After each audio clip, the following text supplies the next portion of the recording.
What's up, everyone? It's Jimmy here with that usual reminder to hit the like button and ding the notification bell and turn on all notifications. Also, don't forget to leave a quick comment saying where you're listening from or what you're up to while you watch.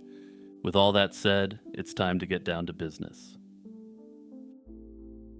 On a cold December afternoon in 1985, shoppers at a Kmart in Spanaway, Washington, found a distressed 2-year-old girl wandering alone in the parking lot.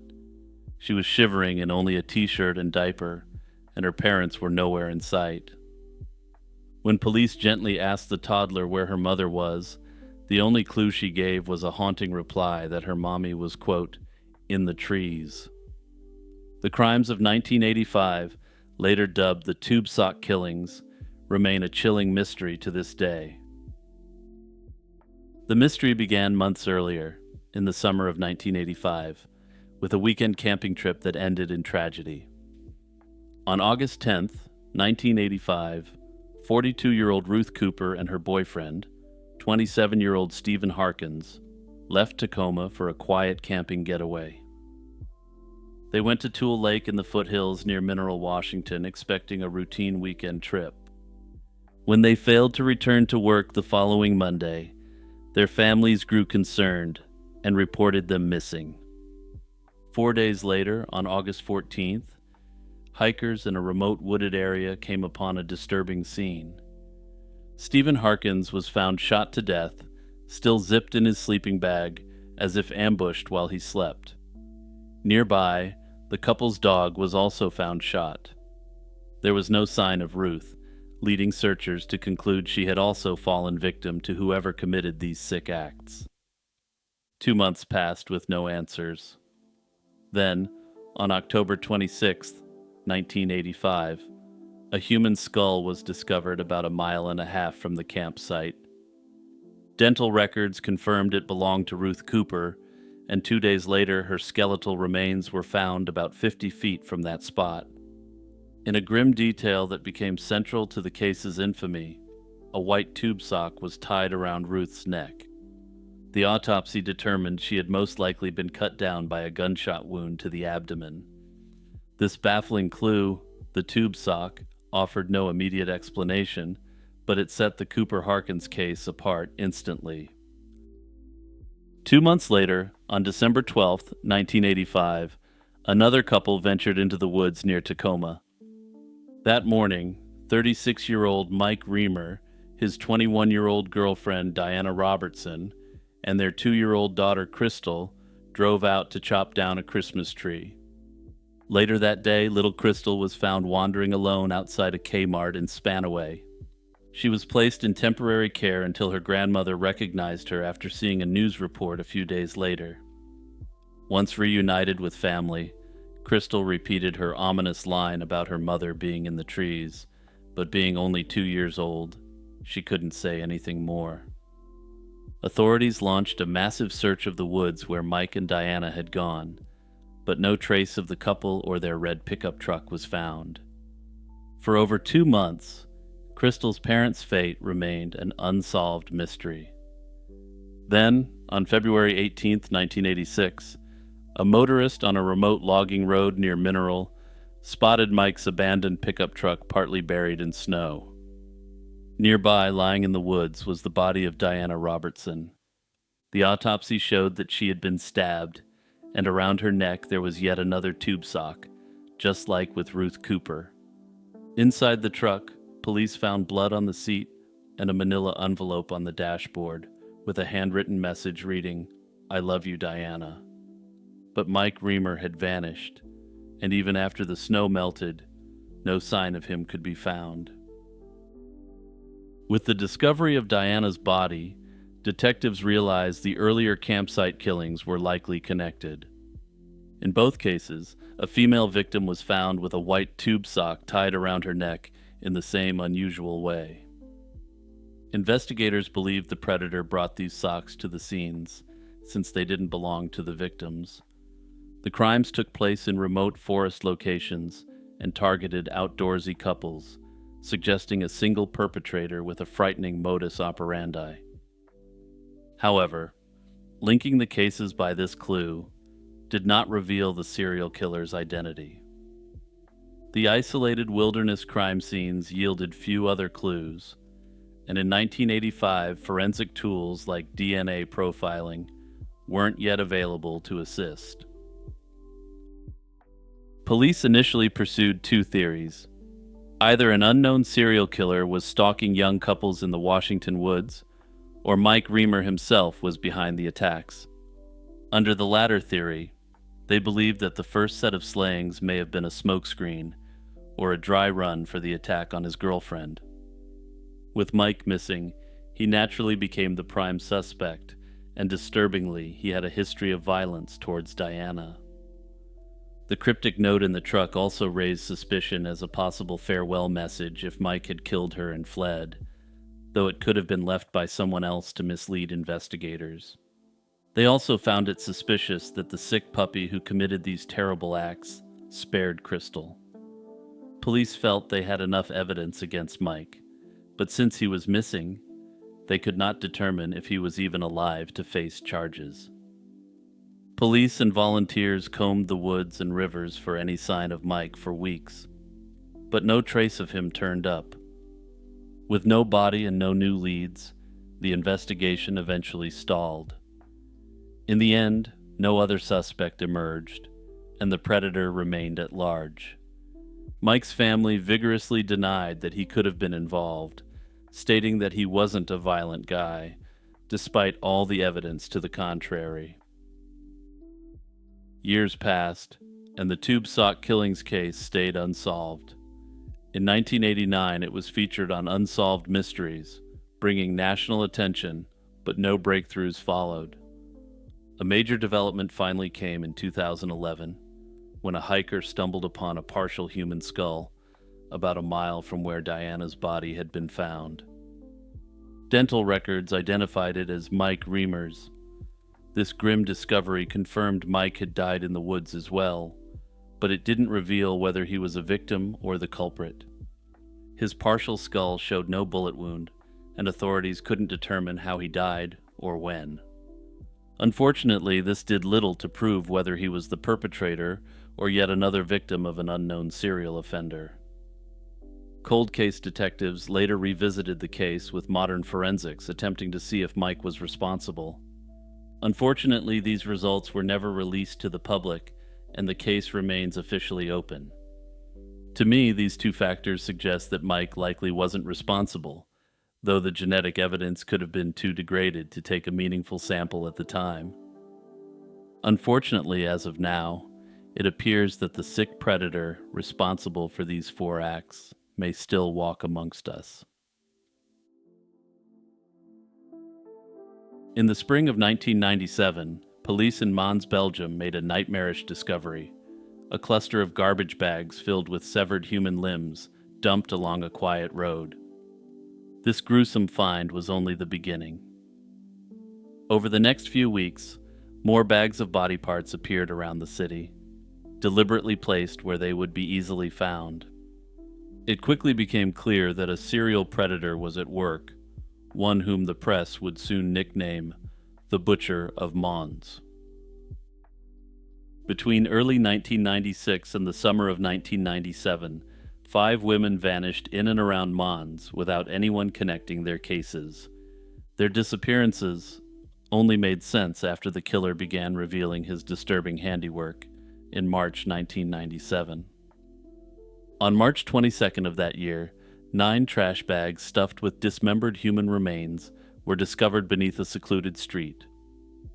Shockingly, the bags contained body parts from 3 different victims, a deliberate mixing that made identification difficult.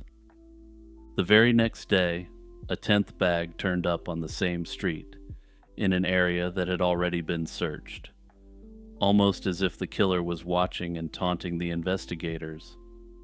In the following weeks, more grotesque packages appeared at various dump sites around Mons, including along local rivers and quiet back roads. In total, around a dozen garbage bags containing the remains of all 5 missing women were ultimately recovered across the area. Each location seemed chosen for effect. Many sites had ominous or symbolic names. For example, One bag was left on Chemin de l'Inquiétude, or the Path of Worry. Others were placed near the River Haine, French for hatred. It was as if the killer was playing a twisted game, placing body parts in places that literally signified fear and dread. Investigators also noted that the perp often left the bags in plain sight and seemed to delight in dumping more bags right after the police searched the area. This suggested that he viewed himself as playing a high-stakes cat-and-mouse game with the authorities. It also suggested that he was near the scene watching the cops work, and may even have had the bags on his person at the time. All 5 known victims were local women from the Mons area, and each had struggled with personal difficulties while frequenting the city's train station district. The first was Carmelina Russo, 42, who disappeared on January 4th, 1996. A few weeks later, her severed pelvis was found floating in the Scheldt River over the French border, a discovery not initially linked to a broader pattern.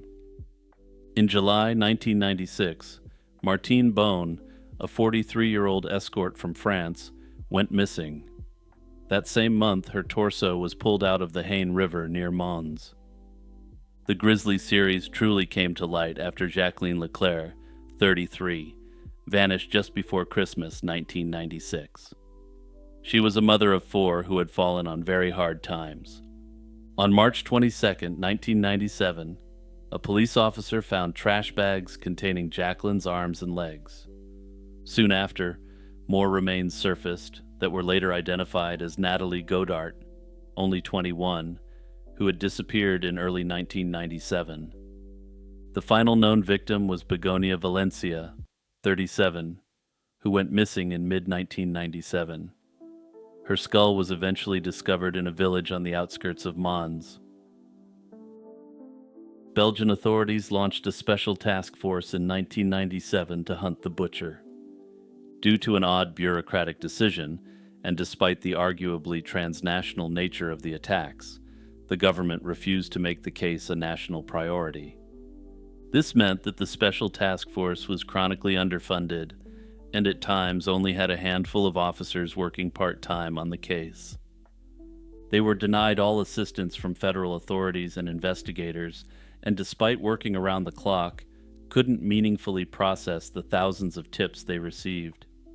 Ironically, the local police had to seek help from the FBI's profilers, since their own national police force wouldn't provide one. These American investigators were more than happy to fill the gaps where Belgian national officials had failed. The profile that emerged was of a calculating offender who could charm vulnerable women, likely had a job with flexible hours and a private space to carry out the crimes. He may have been known as a well-paying, well-groomed, respectful customer amongst these women. Notably, the humiliation associated with having local police going to America to beg for help when the national police force wouldn't lift a finger led to significant outrage. Personally, I have to question whether the national police would have deemed this a local matter if the predator hadn't been targeting women on the outskirts of society. This national outrage would force the Belgian government to reverse course and rightly treat the case as an issue of national interest, with all the resources that entailed. Regardless of the profile and despite exhaustive legwork, the investigation hit one dead end after another. Over the years, multiple suspects were interrogated, but none could be conclusively tied to the slayings. One local man in Mons raised suspicions when police learned he had allegedly bragged about eliminating local escorts. A search of his home revealed an unnaturally pristine cellar and, disturbingly, digital photos of one of the dump site locations on his computer.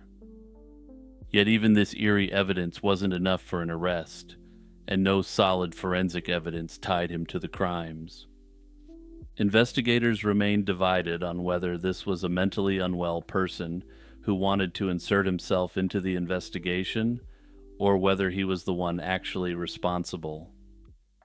For reasons you're about to see, though, despite how guilty this guy looks, there's one very significant reason to believe he was just a sicko who wanted the attention. The most infamous suspect was an international one, Esmail Tullia, a Montenegrin man with a history of violence. In 2007, acting on a tip, authorities arrested Tullia in Montenegro on suspicion that he might be the butcher. Disturbingly, he had butchered his wife in New York City in 1990 and was on the run for that crime. During his period on the run, he had lived in Mons at some point in the 90s, though given his fugitive status, pinning down his exact location was difficult. Given the lack of any solid evidence, Montenegro refused to extradite him, though he would spend the rest of the short remainder of his life in prison for slaying his wife. Tullia died in a Montenegrin prison in 2012, maintaining that he had never done anything to the women in Belgium. Disturbingly, he is also suspected of slaying 2 women in Albania, suggesting a much wider pattern of predatory offenses. Decades later, the Butcher of Mons case remains one of Belgium's most chilling unsolved mysteries. The passage of time hasn't erased the community's memory of these crimes, and families of the victims still hope for answers. In 2022, Belgian officials affirmed that the investigation remains active, albeit with only a small team on the file. Disturbingly, Belgian law imposes a 30-year statute of limitations even on crimes as severe as this, which I find to be highly questionable for violent offenses. If the butcher isn't charged by 2027, the window is expected to permanently shut on the ability to bring this predator to justice, assuming he didn't die in a Balkan jail in 2012. Hey everyone, just a reminder that there's also a YouTube membership and a Patreon, and you can support my work for as little as $1 a month. Also, don't forget to click the share button and send this video to your friends and family that are interested in true crime topics. Florida has long served as a grim setting for some of America's most depraved criminals, but few figures embodied such a profound betrayal of public trust as Gerard Schaefer. Known chillingly as the Killer Cop, Schaefer weaponized the authority granted to him by the state. He wore a badge and a crisp uniform, exploiting the very trust he was sworn to uphold to lure, abduct, and eliminate young women in the swamps and backwoods of the Sunshine State. But for all the terror he inflicted, the true extent of his rampage remains an unsolved mystery, even decades later. Schaefer's turbulent childhood and subsequent failure in conventional life appear to have been foundational to his later pathology. Born in Wisconsin in 1946, he spent his youth frequently relocating. He described his early life as troubled, attributed in part to his father's alcoholism and everything that came with that. Despite being an outwardly promising student and an avid outdoorsman, even aspiring to be a forest ranger, Schaefer harbored increasingly dark private obsessions. By his mid-teens, he developed intense, deviant thoughts focused towards women. Before pivoting to law enforcement, Schaefer attempted a career in education, likely in hopes of access to potential victims. He enrolled in college and achieved average grades while aiming for a teaching degree. However, this career path dissolved quickly. Schaefer was fired from 2 separate student teaching internships in 1969 and 1970. Superiors noted his arrogance, poor subject knowledge, and his persistent efforts to impose his weird moral and political opinions on his students. The eventual decision to join the Martin County Sheriff's Department in 1972 was highly calculated. Schaefer successfully obtained the position despite forging a letter of recommendation, which is disturbing in and of itself. The analysis of his life suggests this move wasn't a genuine career aspiration, but rather a mechanism to gain the authority over others he desired so much. The badge provided immediate, absolute power and a perfect disguise for luring victims, particularly hitchhikers or women in vulnerable circumstances. Schaefer's criminal career was brought to an abrupt halt following the astonishing escape of 2 young women in 1972. While serving as a deputy, Schaefer abducted 2 girls. both were subjected to horror, yet they miraculously managed to escape separately. One girl was found staggering through the woods, and approximately 45 minutes later, officers found the other distressed near a riverbank, her clothing shredded. Their harrowing survival proved to be the pivotal moment in Schaefer's downfall. The surviving victims became crucial witnesses in Schaefer's subsequent trial in 1973 for the slaying of two teenage girls. Although Schaefer pleaded not guilty, maintaining a cold and aloof demeanor throughout the proceedings, the state presented a compelling case. The abductees not only testified about their abduction, but critically reenacted on video the precise methods Schaefer used to bind them. This unusual signature technique provided a concrete link between the two survivors and the two girls whose lives he had cut tragically short. Schaefer was convicted and sentenced to 2 terms of life imprisonment. Unfortunately, the evidence gathered suggested there had been many more victims. The physical evidence recovered from his property strongly suggests a much larger scale of depravity, cementing his status as a prolific predator linked to as many as 30 killings. During the search of his residence, investigators found more than just circumstantial evidence. They uncovered the trophies of a classic serial killer. The investigation yielded a trove of disturbing personal effects belonging to missing women, which served as relics of his sick acts. These items included a gold locket inscribed with the name Lee, which belonged to Lee Hainline Bonadies, a former neighbor who had been missing since September 1969. Also recovered were a driver's license belonging to Barbara Ann Wilcox and a passport belonging to Colette Marie Goodenough, both of whom vanished in January 1973. The presence of these belongings confirms that Schaefer actively collected mementos to psychologically relive his disturbing acts. Most damningly, authorities recovered teeth and sections of bone on his property that were later identified as belonging to at least 8 distinct victims. This discovery of physical human remains, combined with the multiple pieces of identification, linked him to these missing women. This provided overwhelming forensic support for the theory that Schaefer was an active and highly successful serial predator. By May 1973, investigators had assembled sufficient physical and circumstantial data to connect Schaefer to approximately 28 individuals. The span of his suspected crimes stretched from October 1966 to January 1973. The most terrifying evidence recovered wasn't forensic in the traditional sense, but literary. Police uncovered over 300 pages of gruesome writings penned by Schaefer. Written from the perspective of a killer known as the Ghoul, the stories contained meticulous details of kidnapping and execution. These writings, which prosecutors strongly suggested were thinly veiled accounts of his actual crimes, offered profound insight into Schaefer's psychological structure. He was categorized as a textbook case of the classic serial killer whose personality was driven by hatred and violence. Serving 2 life terms, Schaefer was incarcerated at Florida State Prison, where he remained obsessed with control. Even behind bars, he exerted power through manipulative lawsuits and by continuing to author quote-unquote fictional works.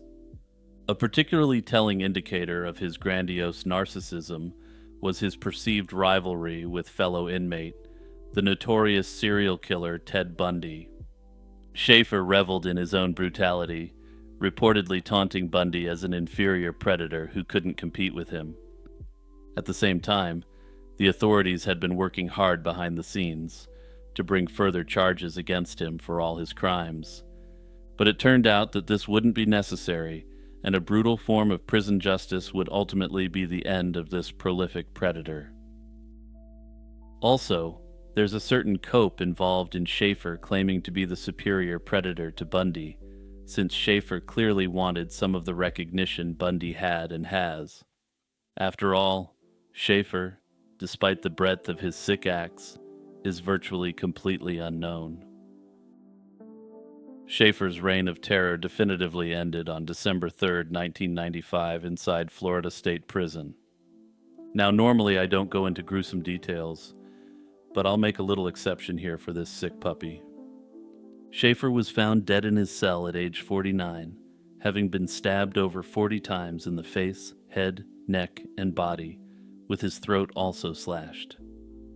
Officially, a fellow inmate, Vincent Faustino Rivera, killed Schaefer during an argument, purportedly over a cup of hot water. However, a broader understanding of his prison history suggests this may have been an act of retribution. Schaefer was suspected of being a prison informant, and in the year leading up to his death, he had already been targeted by inmates who repeatedly hurled literal crap at him. They also set part of his cell on fire, and some have speculated that prison guards weren't too inclined to put themselves at risk to intervene in his defense. Interestingly, the families of some of his victims came out in favor of this act, viewing the prisoners as having done what the state that empowered him never did. In my view, the lack of further convictions in the Schaefer saga says less about the strength of the evidence and far more about the uncomfortable position the state found itself in. Once the full scope of his crimes began to surface, every additional charge risked reopening an embarrassing truth. Florida had handed a badge, a gun, and institutional legitimacy to a man who never should have made it past the first interview. His forged recommendation letter wasn't subtle, his behavioral red flags weren't hidden, and his short, chaotic history and teaching already showed a pattern of inappropriate conduct. Yet he was hired anyway, granted authority immediately, and allowed unlimited access to vulnerable people. Pursuing dozens of additional cases would have required putting that failure front and center. Each new indictment would have invited another round of scrutiny about how a man with such glaring psychological and professional defects was ever empowered as a deputy. And after his 1973 convictions locked him away for life, I personally suspect that the incentive to keep digging evaporated. With Schaefer dead in 1995, the system quietly closed the door. It was easier to let the unanswered cases remain in the shadows than to acknowledge how deeply he'd exploited the uniform the state gave him.